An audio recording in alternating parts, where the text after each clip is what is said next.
Simplified Reading and Hear and Repeat. How People Speak English and Enhance Skills Like a Pro. A 45-year-old masters English fluently, unlocking career success, but a shocking twist reveals his journey hides a deeper, mysterious truth about language and identity. But what if I told you there's a twist at the end that will make you question everything you thought you knew about his journey? Chapter 1. The Foundation, Why a Strong Base Matters. Marcus leaned back in his chair. The memory hit hard. It was the first day of school in his small town. His English teacher's voice echoed like a haunting melody. "Every word you learn now shapes your future," she said. The words lingered, but so did something darker in her tone.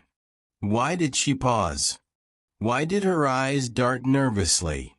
Each lesson started with a simple hear and repeat exercise. "Say it aloud, and the language will own you," she whispered. The class repeated phrases, but Marcus noticed something unsettling. The rhythm of her voice changed, almost like a code. Was it intentional, or was Marcus just imagining things? He couldn't shake the feeling something more was happening. One day, Marcus found a notebook left on her desk. Inside, there were phrases he didn't recognize. Strange markings, too. "Speak these words, and doors will open," it read cryptically. He tried reading the phrases aloud, and a chill followed. Suddenly, the room felt heavier, as if someone was listening. What doors? And why did the words feel alive? The teacher noticed Marcus holding the notebook and froze in place. "You shouldn't have seen that," she said, voice trembling slightly. She pulled him aside, her hand gripping his wrist tightly. "Learn English well, but never repeat these outside this classroom," she warned. Her eyes darted to the windows as if someone was watching. Marcus nodded, but the seed of curiosity was firmly planted. From that day, Marcus practiced English more intensely than ever. Every phrase from class felt like unlocking a hidden puzzle. But there was always the nagging memory of her warning. What was she afraid of? What secrets did English hold? As he learned, he felt language was more than communication. It was a bridge, but to where? Or to whom? Years later, Marcus reflected on how those lessons shaped him. The hear and repeat drills, the simplified reading, they were his foundation. Yet, something about those moments never left his mind. Why had she been so adamant about certain phrases? And why, even now, did those phrases haunt his dreams? He decided to move on, but the past had other plans. This mysterious foundation sets the stage for Marcus's journey, blending suspense with the critical importance of mastering the basics of English.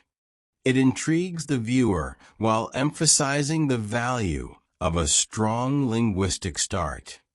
Chapter 2.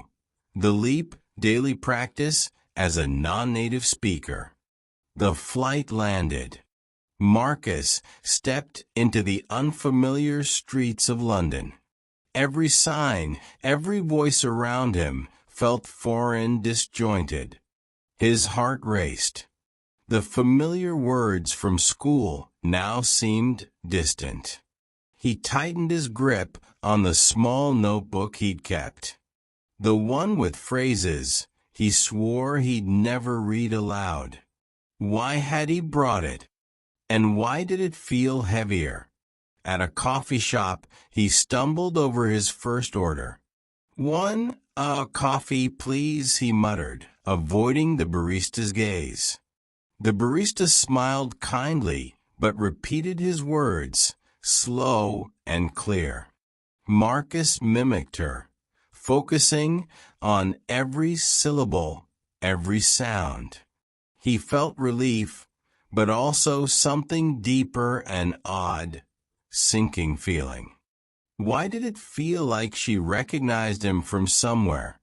Alone in his rented room, Marcus practiced in front of a mirror. "Repeat what you hear," his teacher's voice echoed in his mind. He turned on the TV, mimicking every phrase from a sitcom. At first, it felt awkward, like his tongue resisted the new sounds. But then, a strange thing happened. His reflection didn't mimic perfectly. For a second, it seemed to mouth something different, something unsaid. The next day, he joined a conversation with his landlord, Mr. Gray. In an attempt to sound more fluent, he tried a new phrase. It was one from the mysterious notebook. "Time flows both ways." Mr. Gray froze mid-sentence, his eyes narrowing with sudden alarm. "Where did you hear that?" he demanded, voice tight with suspicion. Marcus stammered. I read it somewhere. But it wasn't a lie." That night, Marcus couldn't sleep. His room felt unusually cold, unwelcoming. He replayed the day's conversation, questioning Mr. Gray's strange reaction. Suddenly, a faint whisper echoed in the room. "Hear and repeat." He sat up, heart pounding, scanning the shadows for the source. The words seemed to come from nowhere, yet felt eerily familiar. Who was speaking? Or was it something buried deep in his mind? Determined, Marcus spent the next week speaking only in English. He forced himself to talk to strangers, mimicking accents and phrases. The locals were welcoming, but there was always an undercurrent of unease. Some seemed to linger when he spoke, as if listening too closely. One old man muttered, "Careful with borrowed words. They might not return." Marcus laughed nervously, but couldn't shake the growing sense of dread. While practicing phrases at a park bench, Marcus felt eyes on him. He turned, but saw nothing, only the bustling streets and passing cars. Still, the sensation of being watched clung to him like a shadow. He remembered the notebook, its cryptic phrases, and the teacher's warning. Was someone or something tracking his progress as he mastered the language? The more fluent he became, the stronger the feeling of surveillance grew. After weeks of practice, Marcus surprised himself with his progress. He spoke fluently now, holding conversations with ease and confidence. But sometimes, words slipped out that he didn't consciously choose. Phrases he didn't recall learning, yet they felt deeply embedded. During one conversation, a stranger responded in shock. "How do you know that?" Marcus didn't. But the words hung heavy, like a forgotten promise. Daily practice brought Marcus closer to the locals, blending into their rhythm. Yet, the more he mastered English, the more distant he felt. Language was his bridge, but it also seemed to isolate him. One evening, while practicing alone, the TV screen flickered unexpectedly. The sitcom characters turned to face the camera, all speaking to him. Words have power, Marcus. Be careful what you practice, they warned in unison. Marcus stood frozen, staring at the now black TV screen. The familiar hear and repeat drill had taken him somewhere uncharted. Was fluency his goal, or had he unwittingly opened a door? The language he had once feared became his greatest mystery. As he turned off the lights, the whisper returned. Repeat after me. This time, Marcus didn't respond. He knew the words would answer themselves. This mysterious and suspenseful chapter explores the transformative yet unsettling journey of mastering a language, emphasizing the importance of daily practice, while weaving in an eerie undertone of the unknown. Chapter 3. The Tools, Best Apps, and Free Resources. Marcus sat at his desk, his laptop glowing faintly.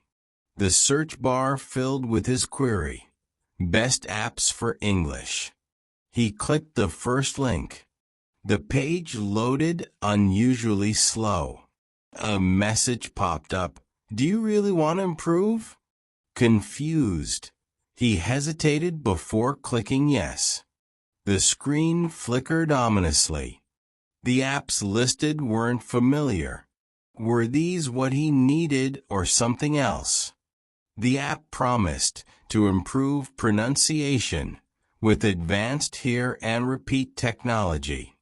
Marcus downloaded it, intrigued by the mysterious, glowing icon. As he began, the voice guiding him seemed too lifelike. Repeat after me, it said, each word precise, deliberate, and cold. He mimicked the phrases, but the voice started saying strange words. Words he didn't understand, but felt compelled to repeat anyway. Late that night, WhisperLearn sent a chilling notification. We're watching your progress. Marcus's hands trembled as he opened the app once more.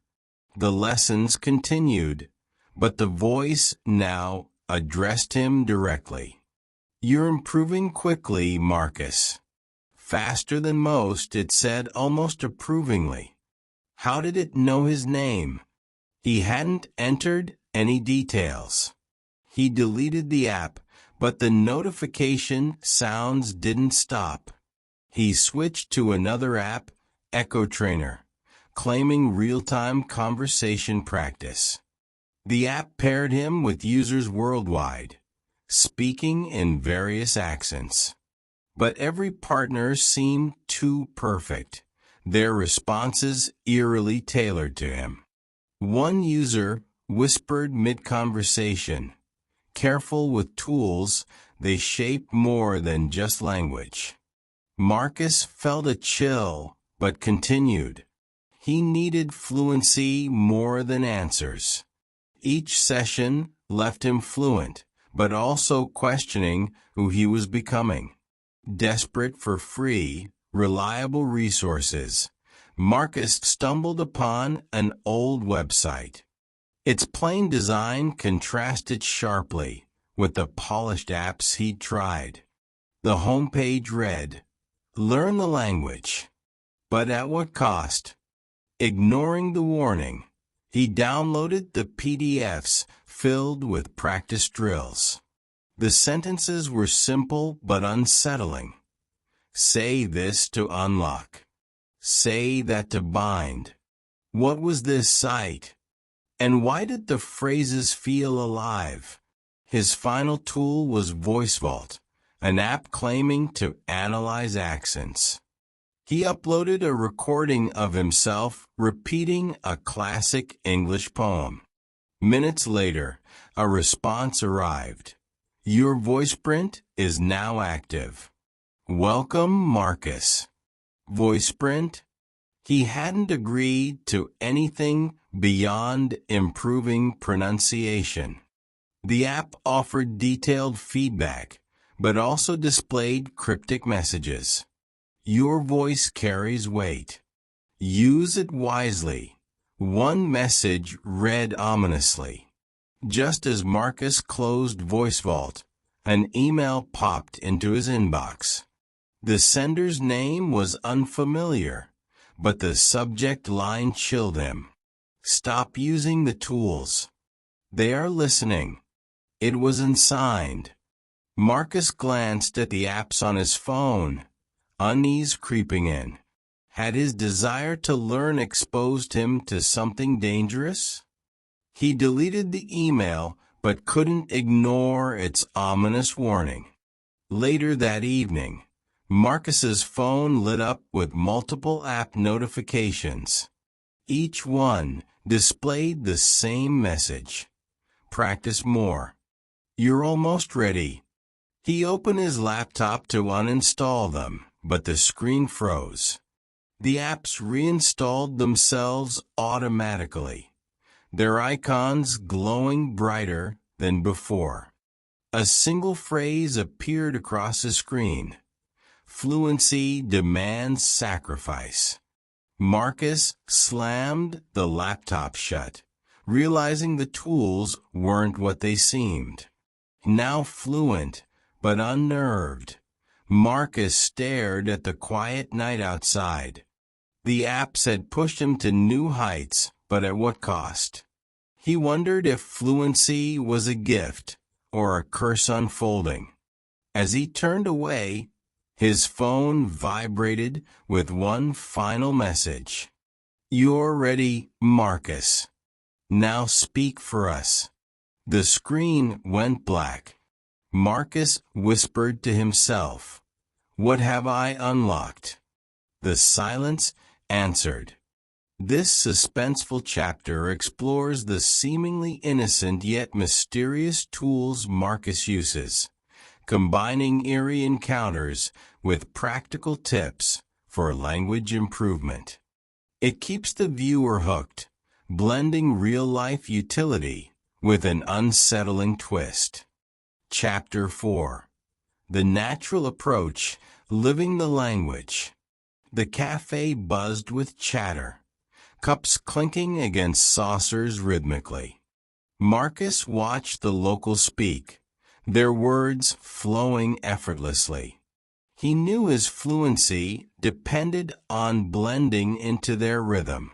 Taking a deep breath, he approached a group of strangers. Mind if I join? He asked, forcing confidence into his voice. They smiled warmly, but their eyes carried a strange weight. At the local market, Marcus practiced by bartering in English. How much for this? He asked a vendor with practiced ease. The vendor replied, but the words seemed oddly distorted, almost layered. Marcus repeated the phrase. The vendor nodded approvingly, but whispered quietly, You're doing well. Just be careful what you listen to. What did he mean? Was there something more to these exchanges? One evening, Marcus hailed a taxi, eager to test his skills. The driver struck up a conversation, his accent thick but clear. They spoke of the city, its history, and hidden corners. But then the driver asked, Do you hear them too? Marcus froze, unsure if he'd misheard or misunderstood the question. Before he could reply, the driver laughed softly and said, Never mind. While jogging through the park, Marcus stopped to catch his breath. An elderly man on a bench gestured for him to sit. You're learning well, the man said, his voice calm and knowing. Confused, Marcus asked, How do you know I'm not fluent yet? The man chuckled. The language knows its learners. It always does. Before Marcus could respond, the man vanished into the thinning crowd. Marcus began noticing strange patterns in his daily conversations. Certain phrases repeated, as if they were following him intentionally. Living the language, people said, often in passing, always in English. At first it felt like encouragement, but soon it felt orchestrated. Every interaction seemed to steer him towards something unknown, unseen. Was it his mind playing tricks, or something deeper at work? At a late-night diner, Marcus overheard two locals speaking in hushed tones. Their words seemed familiar, phrases he'd practiced in the mirror. He leaned closer, pretending to sip his coffee as they spoke. One turned suddenly, locking eyes with him. "You shouldn't be here." Marcus stammered an apology, but the stranger's gaze lingered unblinking. "Keep living the language," they said, then left without paying. Marcus's progress was undeniable. His speech now matched a local's fluency. But with each new phrase mastered, his world seemed to shift. Places he frequented felt different, as if subtly rearranged overnight. He heard whispers in empty streets, echoes of his own voice. Living the language, the whispers said, growing louder with each repetition. Was fluency the goal, or was it leading him elsewhere? Walking home one evening, Marcus noticed a familiar shadow trailing him. It mimicked his movements perfectly, but seemed off, delayed slightly. When he turned to confront it, the shadow spoke in English. "You've lived the language too well. Now it lives through you." Marcus backed away, but the shadow followed, merging with his own. His words no longer felt like his, they belonged to something else. Now fluent yet haunted, Marcus walked the streets, blending in seamlessly. The locals welcomed him, but their smiles felt heavier knowing. Every conversation felt rehearsed, every word laced with hidden intention. He had mastered the language, but it had also mastered him. As he spoke, he realized his voice carried someone else's purpose. The city whispered back, "Welcome home, Marcus." The language never forgets. This chapter immerses viewers in the mysterious, suspenseful journey of living the language, showing how fluency transforms Marcus's life in ways he never expected, blurring the line between mastering English and becoming part of something greater and darker. Chapter 5. The Professional Edge, Speaking for Career Success. Marcus adjusted his tie, nerves clawing at his confidence. Today, he would address the media for the first time. The press room buzzed, cameras ready, their lenses pointed like weapons. He took a deep breath, recalling every phrase he practiced. But as he opened his mouth, the room fell silent. It wasn't his voice that emerged, it was someone else's. The questions came fast, sharp, each requiring a polished response. Marcus answered fluently, but certain words felt foreign on his tongue. Phrases he hadn't practiced slipped out with uncanny precision. The journalists nodded, seemingly impressed, but some exchanged wary glances. One leaned forward and whispered, "Where did you learn that?" Marcus hesitated. What had he said? And why did it matter? As the conference continued, Marcus's mind wandered to his past.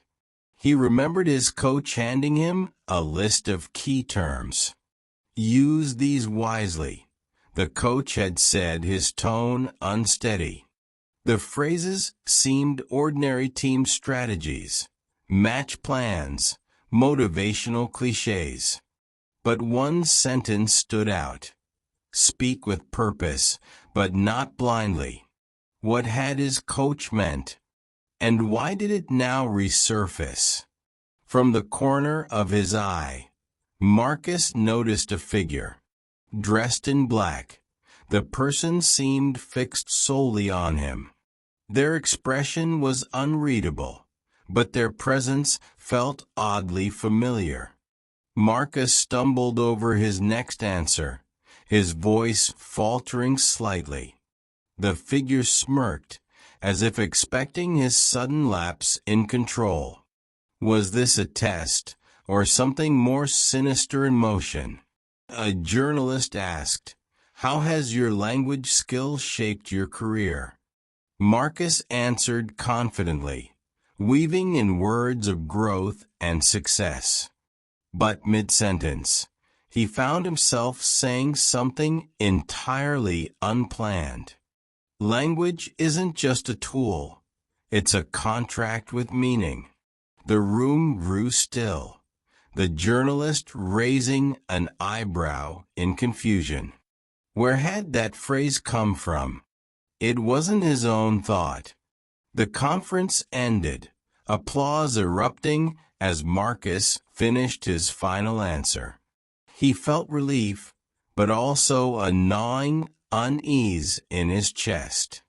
Colleagues congratulated him, but their smiles seemed strained, almost forced. One patted his shoulder, saying, "You spoke like you belong now." Belong? The word lingered, its weight heavier than intended, unnervingly precise. What had he become fluent in English, or something beyond comprehension? Later that evening, Marcus sat with his coach in the office. "You did well," the coach said, his voice low, measured. "But remember, words carry power, especially when spoken with conviction." Marcus asked about the list of phrases from years ago. The coach hesitated, then replied, "Not every word is meant for use." Before Marcus could ask more, the coach ended the conversation abruptly. Returning home, Marcus opened an email from an unknown sender. The subject line read, "Today, you crossed a threshold." The message was brief. "You've spoken the words. Now you're marked." Attached was a recording of his press conference, but distorted. In the playback, his voice sounded layered, echoing with strange harmonics. Who had sent this? And what did they mean by marked? Over the next days, Marcus's career soared, his fluency impressing everyone. Sponsors flocked to him, drawn by his articulate and commanding presence. Yet every night, he replayed that email in his mind. Had he truly mastered language, or had it mastered him? Fluency gave him success, but it also tethered him to something that whispered in his dreams.